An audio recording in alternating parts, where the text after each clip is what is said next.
Assalamualaikum warahmatullahi wabarakatuh ya. Jumpa lagi saudaraku Jumat Pahing ya, dimanapun Anda berada. Menanggapi komentar saudara kita ya, teman-teman Jumat Pahing, bagaimana cara menyelesaikan rezeki disumbat orang? Ya, yang pertama ya, benahi pola pikir Anda. Ya, artinya jangan ada kebencian, jangan ada dendam. Pada dasarnya, ketika rezeki Anda tersumbat, itu adalah petunjuk dari Tuhan tentang kondisi diri Anda yang negatif. Ya, orang terkena sihir, terkena telur, terkena santet, itu kondisi dirinya itu negatif.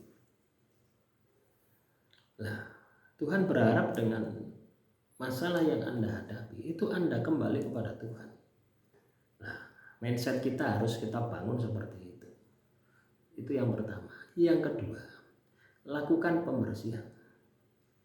Orang terkena sihir, penutup rezeki, ini biasanya dari makanan, ya, makanan minuman. Ya, kalau tanah kuburan, buhul-buhul sihir itu enggak, ya, kurang kuat. Biasanya dari makanan. Dan biasanya orang yang kena sihir penutup rezeki ini, ya, orangnya juga sakit-sakitan, ya, sering sakit-sakitan. Ya, jadi yang dihantam itu tidak hanya fisik, ya, tidak hanya psikologisnya, ya, tapi juga fisiknya juga dihantam. Maka terapi yang harus Anda lakukan adalah puasa. Ya, saya sarankan puasa yang tidak terlalu berat ya. Itu puasa Nabi Daud. Sehari puasa, sehari tidak. Sehari puasa, sehari tidak. Dan usahakan untuk menghindari makanan yang mengandung unsur hewani, terasi, masaku, roiko, ya, penyedap ayam, penyedap sapi itu loh ya. Terus juga petis ya. Jadi makanan-makanan yang tidak hanya daging ya, ikan-ikanan, daging-dagingan, telur, madu ya. Tapi juga makanan-makanan atau kue yang terbuat dari unsur-unsur hewani. Itu Anda hilangkan. Ya, tujuannya apa? Supaya Anda mudah mengendalikan emosi Anda. Ya, orang katakanlah makan ya vegetarian ya, itu akan mudah, emosinya akan mudah untuk terkendali. Nah, ditambah lagi dengan puasa, itu pertama yang harus Anda lakukan. Terus berapa lagi? Berapa lama? Ya lama teman-teman ya. Sihir itu tidak seperti yang ada di YouTube itu ya. Kalau Anda pernah terkena sihir ya, Anda diruqyah sekali, 2 kali, 3 kali langsung sembuh, tidak seperti itu. Ya, butuh waktu tahunan. Ya. Kenapa bisa seperti itu? Karena sihir telur santet itu sudah masuk di dalam tubuh Anda itu bertahun-tahun ya. Dan Anda tidak sadar, sudah mempengaruhi pola hidup Anda, sudah mempengaruhi pola pikiran Anda ya. Pokoknya semuanya sudah berubah. Itu yang terjadi. Maka dari itu, ketika kita terkena sihir, ketika kita terkena telur, terkena santet, itu berubah total ya. Perilaku kita, spiritual kita, ibadah kita, semuanya berubah. Ya, maka dari itu untuk bisa menyelesaikan itu, ya dari berbagai sisi. Tidak cukup Anda datang ke kiai sopo itu, tukang ruqyah itu, ya, dibacakan ayat-ayat suci dan sebagainya. Lah wong jin itu lebih pinter ngaji daripada ustadz ya. Loh ya, butuh ya, butuh ya, waktu yang lama. Ingat, butuh waktu yang lama. Anda terkena sihir sumbatan rezeki, misalkan rezekimu tiba-tiba hari ini mampet gitu, itu enggak satu tahun 2 tahun itu ya, biasa 5 tahun ke belakang itu sudah dimasukkan dalam tubuhmu ya.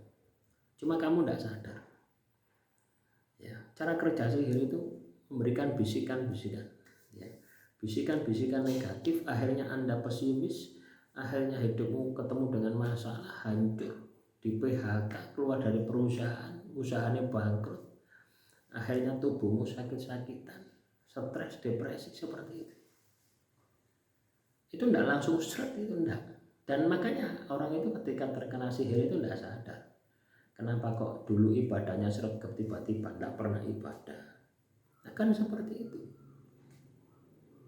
Nah, makanya ketika kita melakukan pembersihan ya, ini butuh proses yang lama. Ya. Paham ya? Nah, saya juga membuat ya garam pembersihan. Harganya 100.000, ongkirnya menyesuaikan ya. Kalau Anda pesan misalnya alamatnya di Jakarta ya ongkirnya 25.000 sampai 30.000. Ini pemakaian 1 tahun ya. Jadi garam tersebut ya akan bisa membooster ketika Anda melakukan pembersihan. Karena apa? Setiap hari ya saya ruqyah. Yang pertama Yasin Fadilah, yang kedua Hizib Falah, yang ketiga wirid sakron, yang keempat untuk menarik rezekinya adalah sholawat dalail khairat ya. Jadi itu tak baca setiap hari. Ini sudah ada 3 bulan ya. Teman-teman yang sudah mengikuti ya kurang lebih ada 50 orang ya, yang sudah memaharkan ya, seluruh Indonesia ya. Ada juga yang dari luar negeri juga ada, tapi tak kirim ke keluarganya di Indonesia karena ongkirnya ke luar negeri itu mahal ya. Jadi seperti itu ya. Kalau misalkan Anda datang ke peruqyah itu ya, terus Anda diruqyah sehari, terus jinnya selesai, Anda sembuh, itu pembohongan loh ya. Karena orang kena sihir, kena teluh, kena santet itu pada dasarnya ketika orang itu bisa sadar, itu akan kembali bersih, fitrah gitu, akan terlahir lagi gitu. Ya, tidak mungkin lah tidak mungkin lah katakanlah makhluk halus berada di tubuhmu 5 tahun terus bisa dibersihkan cuma sehari, impossible. Ya, kenapa bisa seperti itu? Ya, Anda katakanlah habis diruqyah hari ini mungkin bersih, Anda pulang emosi balik lagi ya. Jadi konsepnya seperti itu. Makanya butuh diterapi itu setiap hari ya. Seperti garam ruqyah itu tak bacakan 1 tahun gitu. 1 tahun. Saya rasa 1 tahun itu kan sudah lebih dari cukup ya. Dengan amalan yang saya bacakan ya, misalkan Yasin Fadilah itu seminggu saja mungkin sudah ada reaksi. Nah ini saya bacakan 1 tahun ya. Wirid sakron 1 tahun, Hizib Falah 1 tahun, sholawat dalail khairat 1 tahun ya. Saya rasa sudah cukup ya. Kalau tidak cukup ya berarti sihirmu memang berat ya, tambahi lagi ya. Ya, intinya ketika Anda melakukan pengobatan sihir ya, itu harus diubah ibadahmu ya. Ibadahmu yang tidak pernah ibadah ya harus on time, 1 itu. Kedua tirakat puasa tadi ya. Keempat tambahi dengan zikir, wirid, membaca kitab suci. Kelima Anda harus bisa mengaplikasikan hidup yang baru, hidup yang positif. Itu baru selesai. Kalau Anda hanya datang ke orang pintar terus dicekel bun-bunamu, diwacana Yasin, diwacana sembarang kalir, ndak bakalan sembuh ya. Ya sembuh saat itu tapi besok datang lagi ya. Demikian yang bisa saya sampaikan, semoga bermanfaat. Assalamualaikum warahmatullahi wabarakatuh. Salam rahayu, rahayu, rahayu.